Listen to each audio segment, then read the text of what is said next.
शर्मा साहब, संत पाल योगी महाराज, मैं गुजारिश कर रहा हूँ तशरीफ लाएं। हमारे दरमियान एक मोहतरम शख्सियत जनाब मोहम्मद अहमद निजामी साहब यहाँ तशरीफ फरमा है, आगे जम्मू कश्मीर से तशरीफ लाएं। उनसे गुजारिश है कि वो स्टेज पर तशरीफ लाएं।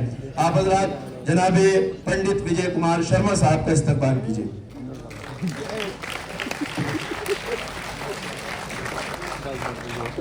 आप सभी को मेरा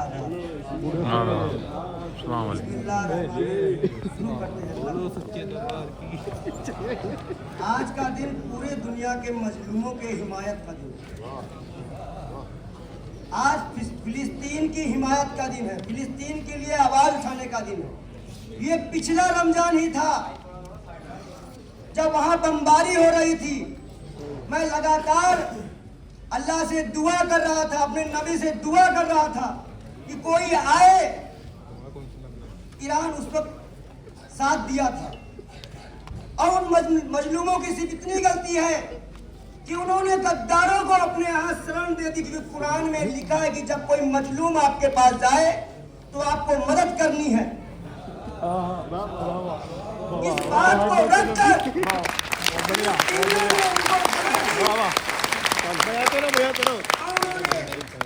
मस्जिद अक्सा को कब्जा करने के चक्कर में पूरे फिलिस्तीन को, गाजा को तबाह करना शुरू कर दिया। मजलूम चीख रहे थे, वेस्टर्न कंट्रियां चुप थी, पश्चिमी देश चुप थे। लेकिन उस वक्त खामनेई साहब शेर दिल,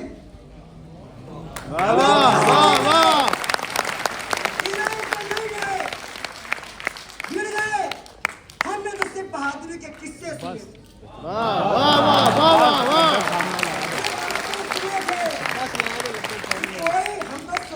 कोई तो होगा जो पानी पिलाएगा अमेरिका को।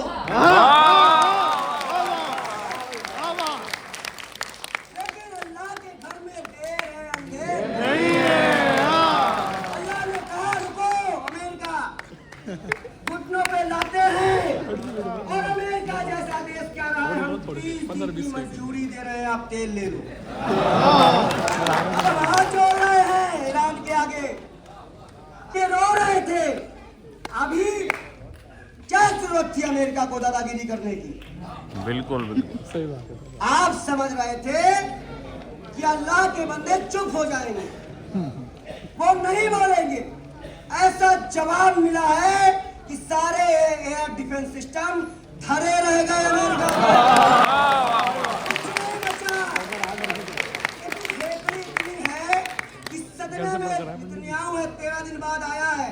हम सोचे कि नहीं रहे, हम तो सोचे नहीं रहे और नहीं रहेंगे इंशाअल्लाह।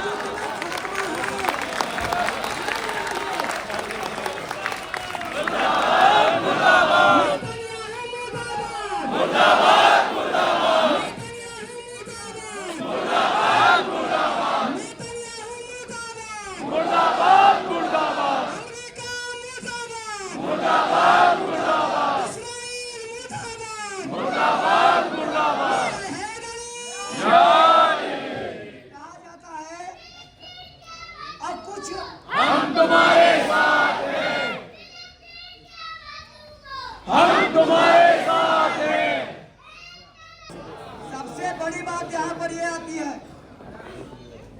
कि अभी हम पोस्टर देख रहे हैं, इन्होंने टक्कर भी किससे ली?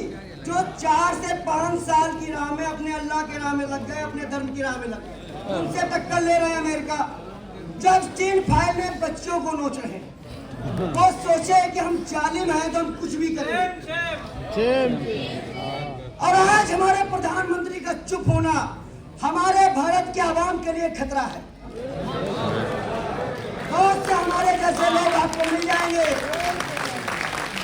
जो आपका विरोध करते रहे रहेंगे, लेकिन हम आपको विश्वास दिलाते हैं वो कुछ है, वो कुछ है।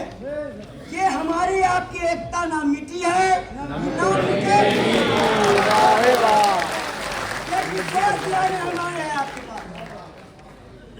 और हमें बहुत दुख था इस बात का लेकिन अल्लाह ने मुझे ये प्लेटफॉर्म में पहुंचाकर अपनी बात पहुंचाने का जो मौका दिया, मैं शुक्रिया अदा करता हूँ अपने अल्लाह को।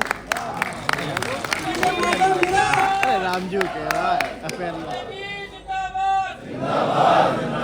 सबसे बड़ी बात, मैं अपनी बात थोड़े शब्दों में समाप्त करना चाहूँगा। बहुत से लोग मेहमान होते हैं। पंडित जी जिंदाबाद। बड़ी बात यहाँ पर यह है कि आज अगर अमेरिका और इजराइल ये सोच रहा है कि मुसलमान को दबाया जा सकता है, इस्लाम को खत्म किया जा सकता है, तो ये सपना है। सपना है। हमारे पुश्ते खत्म हो जाएंगी।